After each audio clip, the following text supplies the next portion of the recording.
তারা যখন toilet সারত, bathroom সারত, তাদের পায়খানাগুলো ছাগলের বিষ্ঠার মতো হয়ে যেত। ছাগল যেমন গাছ খায়, তাদেরকে গাছ খেতে বাধ্য করেছে। এরপরেও হযরত খুবাইবকে যখন একটা একটা শরীরের অঙ্গ প্রত্যঙ্গ খুলে ফেলা হচ্ছিল, হাত খুলে ফেলেছে, পা খুলে ফেলেছে, চোখ খুলে ফেলেছে, এরপরেও তারা তাদের ঈমান থেকে সরে যায়নি। আমরা সেই জাতি কাদেরকে তোমরা মৃত্যুর ভয় দেখাও, কাদেরকে তোমরা মৃত্যুর ভয় দেখাও। ঢাকা বিশ্ববিদ্যালয়ে আপনারা দেখেছেন, এটা হলো প্রাচ্যের অক্সফোর্ড। বাংলাদেশের সবচেয়ে মেধাবী ছাত্ররা ওখানে ভর্তি হয়। আপনারা জানেন, ঢাকা বিশ্ববিদ্যালয়ে ভর্তি হতে পারলে মানুষ মনে করে যে জীবনের সব সফলতা আমি পেয়ে গেছি। সেই ঢাকা বিশ্ববিদ্যালয়ের সাদিক কাইয়ুম, ফরহাদ, মহিউদ্দিন, তাদের নেতৃত্বে যখন ডাকসু নির্বাচন হলো, এই বাচ্চাগুলো সবার জন্ম হয়েছে 2000-এর পরে।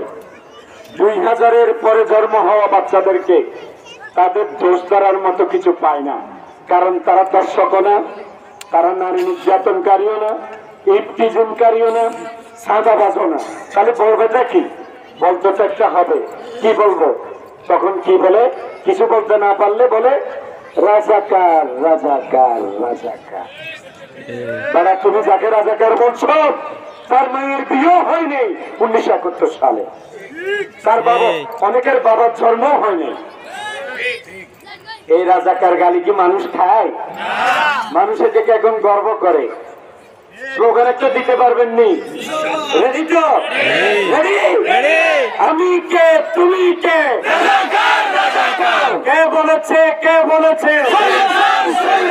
কে বলে? কে বলে?